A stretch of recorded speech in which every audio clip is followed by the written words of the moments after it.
Hi everyone, Gruntle here, and this is my guide to legendary and unique weapons in Borderlands, the pre-sequel. This episode we're looking at the Wallop, which is a unique assault rifle manufactured by Jakobs. The name Wallop is great. Wallop. Wallop. It's amazing. So this is a mission reward for Guardian Hunting, which is a mission you get after completing the main storyline of the pre-sequel, and you've got to hand that in to the Master Poacher rather than to Sterwin if you want this weapon.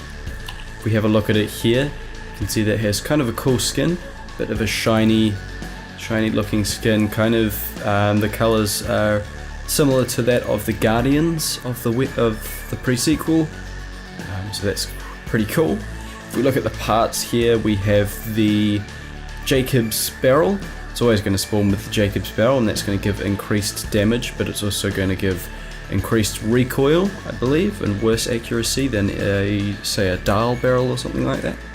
I've got it here with a Dahl grip and stock, and that is to help with the recoil reduction and the recoil recovery as well as accuracy of the weapon overall, and also a Jakobs sight.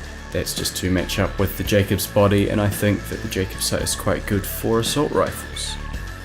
And if we look at the card here, it's got the red text packs one hell of a, so I guess that's packs one hell of a punch. Basically it just every shot is more powerful than that of a normal assault rifle. Now the main good thing about this weapon is the critical hit damage, and as you can probably see here, if I compare it properly to a purple version of a Jakobs assault rifle with all the same parts, you're going to see that the base damage of the Wallop is decreased compared to a purple version of the Jakobs assault rifle. However, if I hit a critical hit with this, you see, I think it's the second one's going to be the proper number, 128,000. And if I hit with the purple version, if I can actually hit his crit, 116. So you get more damage from crits with the Wallop than a normal Jakobs. However, a normal Jakobs will do more damage if you're not hitting critical hits. Now, one thing I didn't talk about was the attachment for this weapon. The one I'll be using has the damage attachment. That's just to help increase that base damage, and that gives it the boss prefix.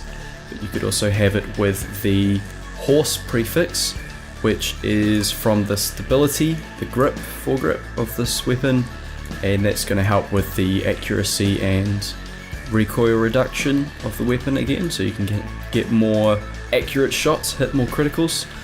Or this one with this little shroud here, which is going to increase the magazine size of the weapon up to 20 from 12. That also gives it the flush prefix. So what I'm going to do is jump over to some gameplay with Nisha. I think she's probably the best character for this weapon, considering she has buffs for classic damage, and she also has reload speed buffs, and if you look here, the reload speed of this weapon is not great. It's quite a high reload speed. It's the same as a normal Jakobs weapon, but they're all pretty terrible. And as you can see here, if I go into this mode, the reload speed is way quicker with Nisha's buffs. So yes, we're going to jump to that gameplay, and I'll let you know what I'm thinking of this weapon.